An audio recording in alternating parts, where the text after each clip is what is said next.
tuberculose, mais on les rencontre plutôt notamment en Amérique centrale et dans la partie nord de l'Amérique du Sud.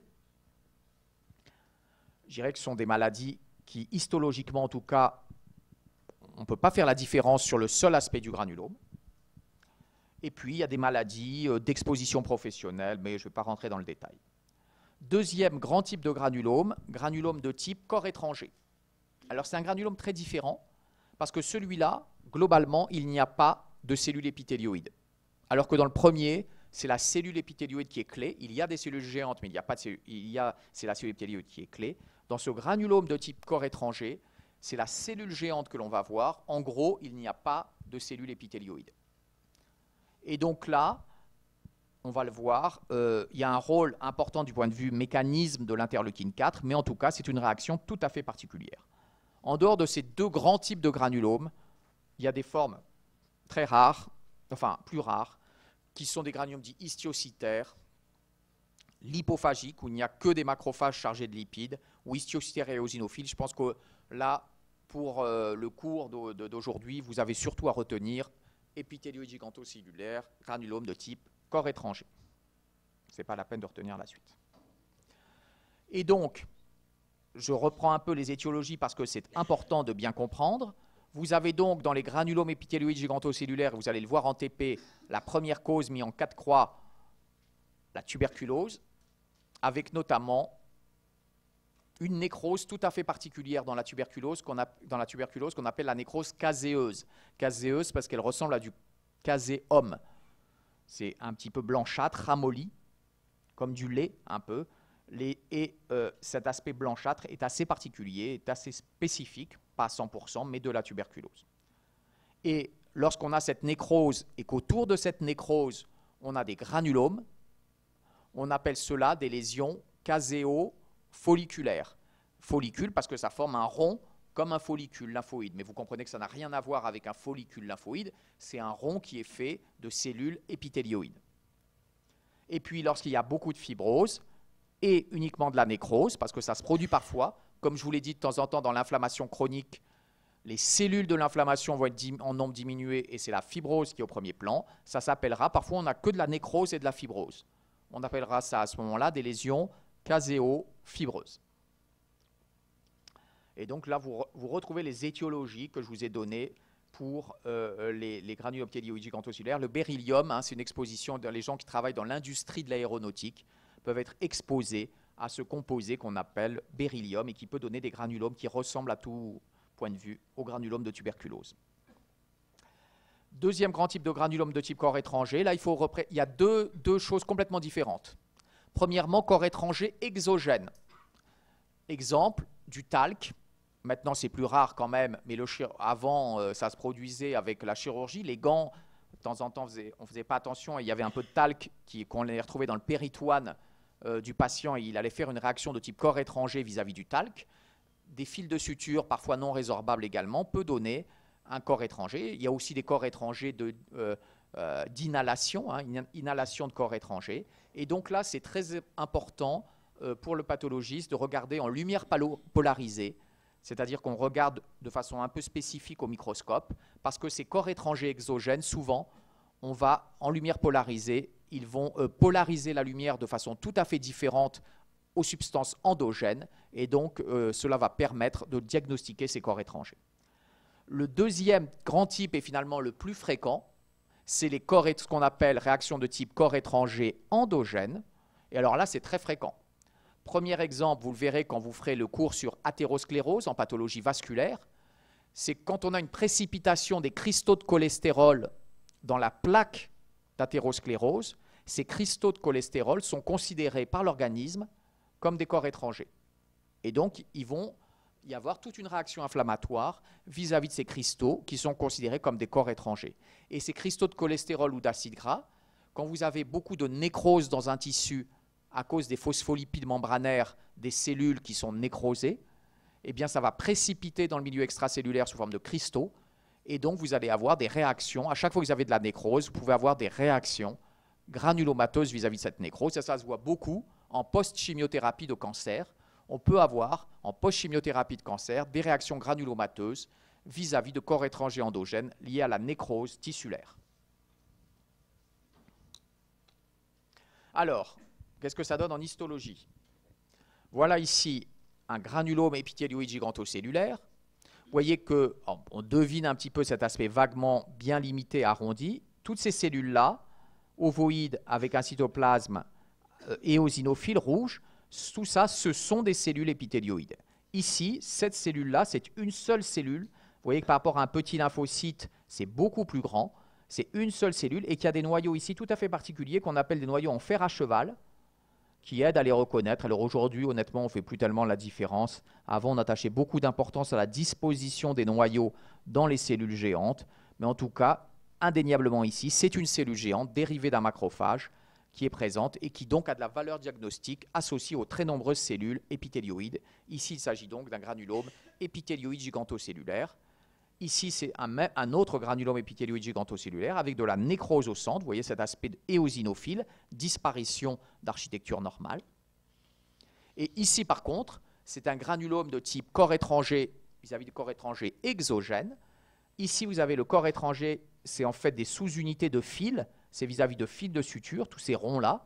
Et vous voyez qu'autour du rond, et parfois l'englobant, en périphérie, on a ces cellules géantes qui sont présentes. Mais là, par contre, vous avez des lymphocytes, des plasmocytes, mais vous ne voyez pas de cellules épithélioïdes. D'accord? Alors, pour terminer sur la partie inflammation, un même agent étiologique, selon le terrain, aura une présentation anatomoclinique différente. Ça, c'est important à comprendre.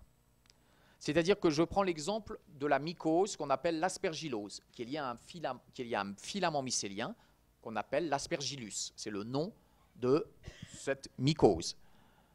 Lorsque l'aspergillus infecte un poumon, l'aspergillus peut donner des tableaux cliniques très différents selon la physiopathologie de l'infection et l'état immunitaire de l'hôte.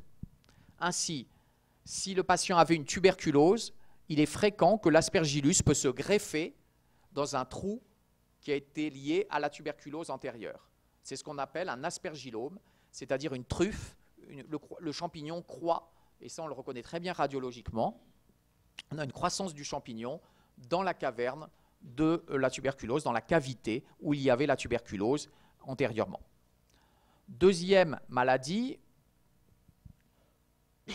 c'est que de temps en temps, l'aspergillus peut entraîner une pneumonie alvéolo-fibrinoleucocytaire, c'est-à-dire des espaces aériens avec comme une pneumopathie aiguë à pneumocoque, mais c'est rare.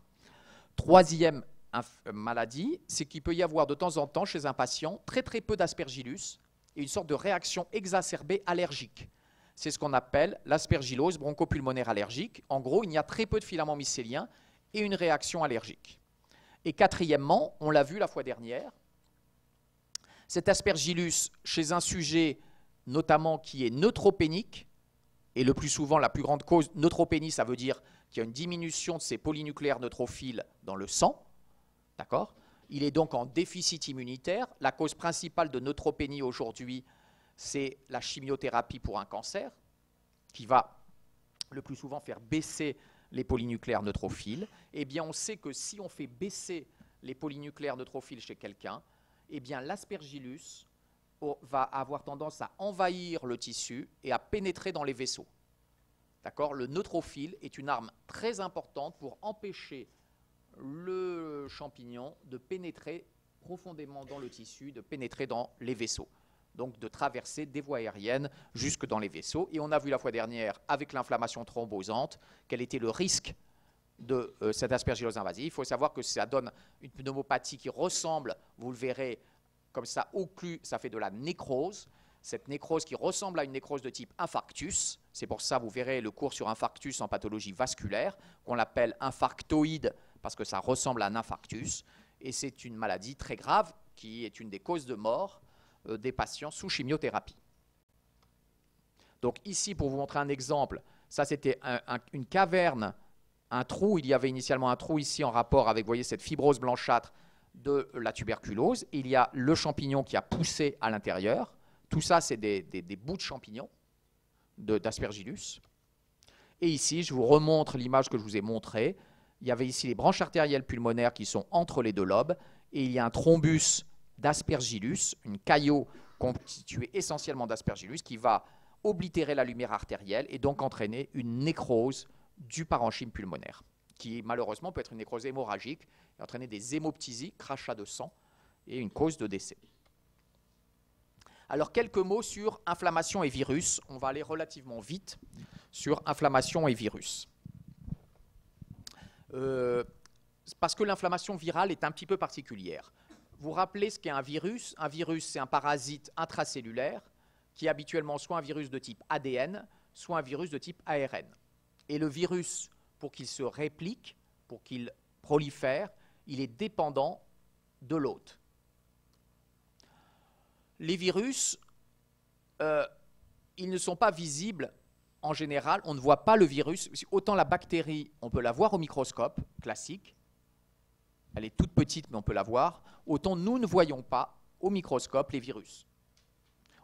Pour les voir, il faut aller jusqu'au microscope électronique. Or, vous savez ou vous ne savez pas, mais dans les laboratoires d'anatomie pathologique, nous n'utilisons pas le microscope électronique en pratique quotidienne. On l'utilise dans des applications très précises de recherche et tous les services d'anatomie pathologique français n'ont pas de microscope électronique dans le service d'anatomie pathologique. C'est un outil très rare, d'accord, qui n'est pas utilisé aujourd'hui en pratique diagnostique quotidienne. Donc finalement, comment va-t-on faire pour diagnostiquer en microscopie optique une inflammation virale? Eh bien, deux possibilités. Premièrement, soit on a de la chance, il y a des lésions directes en rapport avec le fait que les particules virales s'agrègent dans une cellule et donnent un aspect très particulier. Ça arrive dans certains cas, on va le voir. Soit deuxièmement, parce que le type d'inflammation nous fait évoquer une inflammation de type viral, c'est ce qu'on appelle des lésions indirectes. C'est-à-dire qu'en fait, la réaction inflammatoire engendrée par le virus nous fait évoquer, tiens, cet aspect-là nous fait discuter une inflammation virale. Le point important, c'est que classiquement, dans l'inflammation virale, il n'y a pas de lésion suppurée. Vous n'avez pas la lésion, je vous ai montré, d'appendicite aiguë. Vous vous rappelez que je vous ai montré, ce n'est pas une pathologie qui est liée à cette lésion suppurée, à une inflammation virale. Habituellement, le fait d'avoir une inflammation suppurée nous évoque une inflammation bactérienne. Alors, il y a toujours des exceptions, mais il faut que vous reteniez les principes généraux. Quelles sont les lésions directes? 3 types de lésions directes. Premièrement, ça c'est important, ce qu'on appelle des effets cytopathogènes, c'est-à-dire que le virus, l'agrégation de particules virales, va donner des effets très spécifiques. Et la première cause, c'est le fait d'avoir dans un tissu des cellules géantes plurinucléées. Alors, il ne faudra pas les confondre avec les cellules géantes dérivées des macrophages. C'est un autre type de cellules géantes. Ça se voit dans l'herpès, notamment herpès de type 1, ce qu'on appelle herpès simplex. Ça se voit chez les patients qui sont infectés par le virus HIV, ou VIH en français. Ça se voit en cas de rougeole, et ça se voit dans une maladie virale fréquente chez l'enfant, qui est une maladie virale qu'on appelle au virus respiratoire syncytial. Le nom même de syncytial, ça veut dire plein de noyaux dans une cellule. Donc c'est le nom même dérive du fait que dans cette maladie-là, il y a des cellules géantes multinucléées. Premier exemple, donc, on a des cellules géantes multinucléées, c'est anormal, et ça doit faire suggérer une inflammation virale. Deuxième exemple, on a une inclusion très particulière, ce qu'on appelle une inclusion virale intracellulaire. Et l'exemple typique, c'est le cytomégalovirus. Cytomégalovirus, c'est un virus. Mégalo, parce que la cellule qui va l'avoir va devenir géante. Et en effet, c'est comme la cellule qui la devient géante, c'est comme ça qu'on a donné le nom au virus cytomégalovirus. En fait, qu'est-ce qui va se passer? On va avoir une inclusion éosinophile dans le noyau. Le noyau, on ne le reconnaît plus parce qu'il y a une boule éosinophile dedans avec un halo clair et parfois il y a des petites granités dans le cytoplasme et devant une cellule de très grande taille. Donc ça nous fait évoquer, quand on voit cet aspect-là, on se dit ce sujet a une inflammation à cytomégalovirus. Point important, tous les virus ne donnent pas d'inclusion.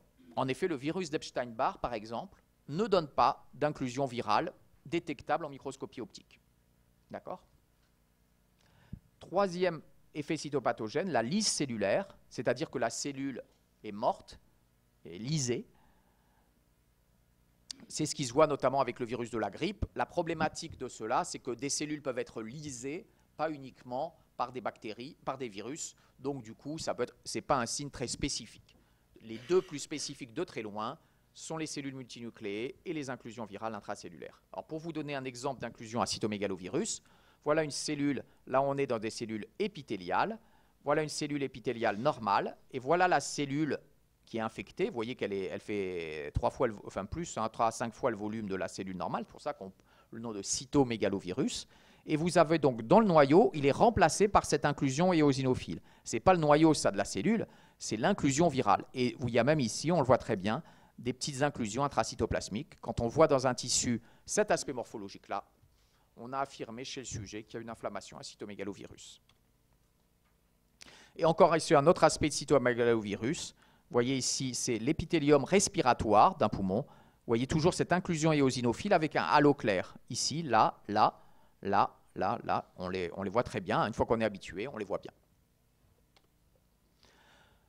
Aujourd'hui, on peut documenter cette donnée morphologique en mettant un anticorps anticytomégalovirus sur la coupe histologique.